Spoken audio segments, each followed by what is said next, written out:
Pura-pura lumpuh. Episode 21. Ditusuk ribuan jarum. Karya Via Raya. Saya adik dari ayahnya Prita, sahut Firas terpaksa menyunggingkan senyuman. Pria itu tidak ingin menunjukkan rasa kecewanya. Ia ingin menunjukkan bahwa ia baik-baik saja. Satu hal lagi, ia tidak ingin membuat Prita merasa bersalah karena ia tahu alasan Prita melakukan hal itu. Dari awal pertama ia melamarnya, Prita tidak ingin ada orang lain yang tahu bahwa ia sudah menikah. Oh gitu ya, sahut Hegar menganggukkan kepalanya. Kepo banget sih lo kata Anggi sambil menoyor kepala Hegar. Emang kenapa? Gak boleh. Om Firas aja oke-oke aja yang ditanya. Kenapa malah lo yang sewot? Sahut Hegar balas menoyor kepala Anggi. Tak, katanya ada yang mau dibahas sama gue. Jadi enggak?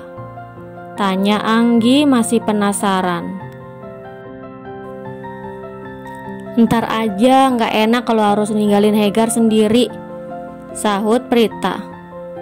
Ya elah, lo sih pakai cara ngikut segala. Udah lo pulang sono, udah sore, usir Anggi menyalahkan Hegar. Gue pulangnya ntar aja bareng sama lo, kata Hegar sengaja membuat Anggi marah. Pulang gak lo sekarang? Rumah lo kan deket, tinggal lompat juga sampai. Sono cepat pulang, usir Anggi memelototi Hegar. Iya deh iya, gue pulang. Bawel banget sih lo. Yang punya rumah aja gak masalah, kenapa jadi lo yang masalah sih? Gerutu Hegar melihat sikap Anggi. Ya udah sono cepet, tas lo nih jangan lupa dibawa, kata Anggi mendorong Hegar sambil menyodorkan tasnya. Gue pulang ya tak. Saya pulang ya om. Ribet kalau ada nih anak satu, pamit Hegar sambil mencium punggung tangan Firas. Firas menghela nafas lega setelah kepergian Hegar. Entah kenapa perasaannya tidak tenang melihat Hegar dekat-dekat dengan Prita. Ya udah, aku juga mau ke ruang kerjaku dulu. Ada yang mau aku kerjain, kata Firas bangkit berdiri. Iya om, sahut Prita dan Anggi secara bersamaan. Setelah melihat Firas menghilang, Anggi bergegas mendekat ke arah Prita. Ia mulai menginterogasi sahabatnya tentang apa yang terjadi dengan Pak Irsyad yang tiba-tiba sikapnya berubah. Sekarang ceritain semuanya sama gue. Kenapa sikap Pak Irsyad berubah sama lo? Tanya Anggi penasaran. Ternyata selama ini perasaan gue sama Pak Irsyad bersambut, Gi, sahut Prita menahan senyumnya. Apa? Serius lo? Anggi berteriak karena terlalu terkejut. Lo kebiasaan banget sih teriak-teriak mulu. Kalau Om Firas denger gimana? Kan gak enak, Gi, kata Prita sambil membungkam mulut Anggi. Tentu saja Firas akan tahu karena saat ini ia sedang menatap layar laptopnya. Di sana terpampang dan terdengar jelas apa yang baru saja Prita katakan. Iya maaf. Ngomong-ngomong, tangan lo kok asin banget sih tak? Tanya Anggi sambil mengusap bibirnya. Gimana gak asin? Kan gua habis makan pizza belum cuci tangan, sahut Prita melirik ke arah pizza yang ada di meja. Oh iya ya. Terus Pak Irsyad ngomong apa lagi? Tanya Anggi meminta agar Prita melanjutkan ceritanya. Lo tahu gak? Dia minta gue manggil dia mas kalau nggak lagi berduaan. Satu lagi, dia minta gue pakai aku kamu kalau lagi sama dia, tukas Prita bersemangat. Wajah Prita bersemu merah menceritakan kejadian tadi siang di ruangan Pak Irsyad. Senyumnya yang mengembang membuat seseorang di ruang kerja naik darah. Suruh manggil aku Mas gak mau, kekeh manggil Om terus. Giliran Irsyad yang minta langsung nurut aja. Gerutu Firas dengan tangan yang terkepal kuat. Terus lo bakal ngelakuin apa setelah tahu perasaan Pak Irsyad? Tanya Anggi penasaran. Nah, itu dia yang mau gue tanyain sama lo. Apa yang harus gue lakuin? Lo kan tahu sendiri kalau gue udah mutusin buat ngelupain Pak Irsyad. Tapi gue gak bisa bohongi hati gue sendiri. Dengar Pak Irsyad ngomong kayak gitu, jantung gue dag-digdug keser gak karuan. Prita meminta pendapat Anggi apa yang harus ia lakukan, karena ia tidak ingin salah langkah. Dan keputusannya untuk melupakan Pak Irsyad juga bukan dari orang lain, melainkan dirinya sendiri. Terlebih ia juga sudah menikah. Jadi ia tidak bisa asal mengambil keputusan yang akan ia sesali nanti. Jujur aja ya Tak, gue lebih resep kalau lihat lo sama Om Firas. Dia itu tipe suami idaman banget. Kalau gue jadi lo, gue bakal milih suami yang jelas-jelas sempurna kayak Om Firas. Anggi menghela nafas panjang dan melanjutkan kata-katanya. Sedangkan Pak Irsyad, lo tahu sendiri kan, hampir 3 tahun lo ngejar dia, tapi apa hasilnya? Gak ada kan? Sekarang baru beberapa hari lo cuekin udah bilang suka sama lo. Mendingan lo pikir-pikir aja deh, pikir baik-baik, sebelum akhirnya nanti lo bakal nyesel. Prita terdiam mendengar setiap kata-kata yang keluar dari mulut Anggi. Apa yang dikatakan Anggi memang ada benarnya. Bisa saja Pak Irsyad hanya karena tidak terbiasa diabaikan oleh Prita. Mungkin setelah Prita kembali seperti dulu, Pak Irsyad juga bisa kembali seperti dulu juga.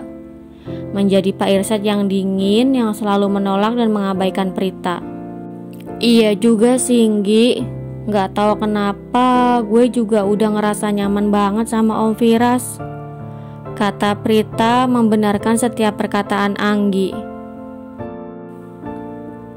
Awalnya mendengar Prita mengatakan jantungnya berdegup kencang untuk Pak Irsyad membuat hati Firas hancur. Namun setelah mendengar Prita mengatakan bahwa ia mulai nyaman dengannya, membuat Firas tersenyum lega. Setidaknya ia masih memiliki sedikit harapan, dan ia hanya perlu merebut hati Prita agar lepas dari bayang-bayang Pak Irsyad. Ya udah, mendingan lo jalanin aja dulu. Jangan langsung ambil keputusan. Lo telaah lebih dulu aja siapa sebenarnya yang ada di hati lo. Baru setelah itu lo putusin siapa di antara mereka berdua yang pantas buat lo perjuangin.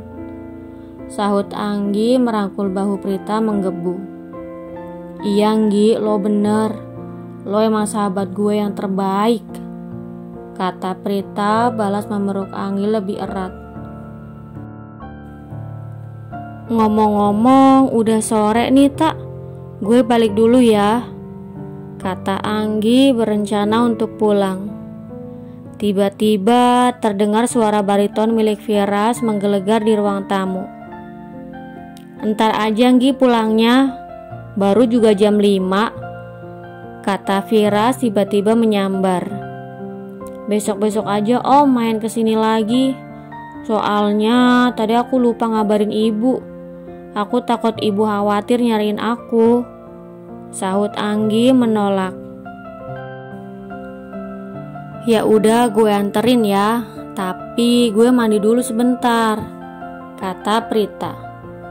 Iya biar kita yang anterin, timpal Firas mengedipkan matanya ke arah Anggi. Ya udah deh, ya udah sana lo mandi dulu, sahut Anggi mengiyakan. Ia tahu maksud dari kedipan mata Firas. Itu artinya ada yang ingin Firas bicarakan tanpa Prita. Ya udah gue mandi dulu ya. Pamit Prita bergegas pergi ke kamarnya. Setelah Prita pergi, Firas duduk menemani Anggi sampai Prita selesai membersihkan diri. Om Firas mau ngomong apa? Tanya Anggi sambil sesekali melirik takut Prita kembali.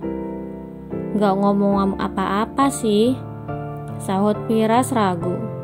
Lah, tadi pakai ngedip-ngedipin mata.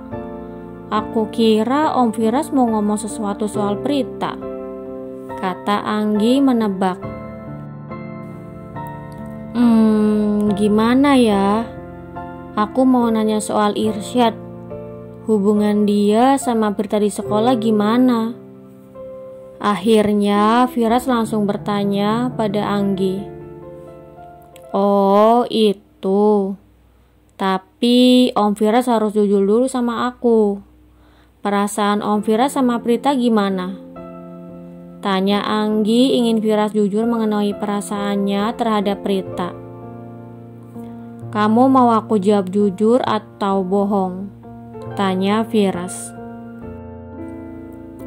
Kok gue ngerasa kayak lagi ngomong sama Prita ya? Bisik Anggi dalam hati.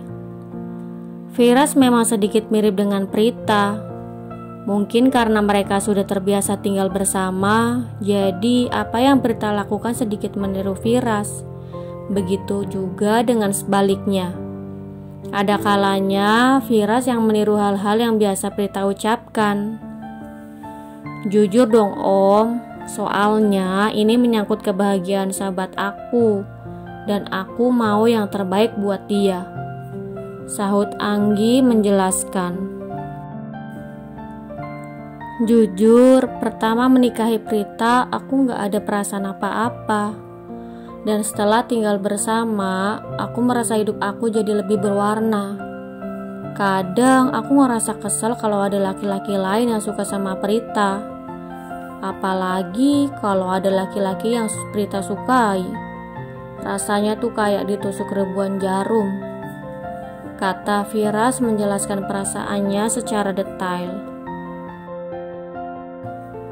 Nah, ini yang pengen aku dengar. Itu artinya Om Firas udah mulai ada rasa sama Prita. Mungkin bisa dikatakan kalau Om Firas itu udah jatuh cinta sama Prita, sahut Anggi memberi kesimpulan. Siapa yang lagi jatuh cinta, Anggi? Tanya Prita yang tiba-tiba sudah berada di area ruang tamu. Siapa Bang bilang? Anggi balik bertanya terbata. Tadi lo yang bilang. Mana nama gue disebut-sebut lagi? Ayo ngaku, kata Prita. Anggi dan Firas saling bertatapan. Entah jawaban apa yang akan Anggi berikan pada Prita. Saat ini jantung Anggi dan Firas berdetak tidak beraturan. Mereka takut pembicaraan mereka didengar semuanya oleh Prita. Bersambung. Jangan lupa untuk like, komen, share, subscribe, dan tekan tombol lonceng untuk mendapatkan notifikasi episode selanjutnya. Terima kasih.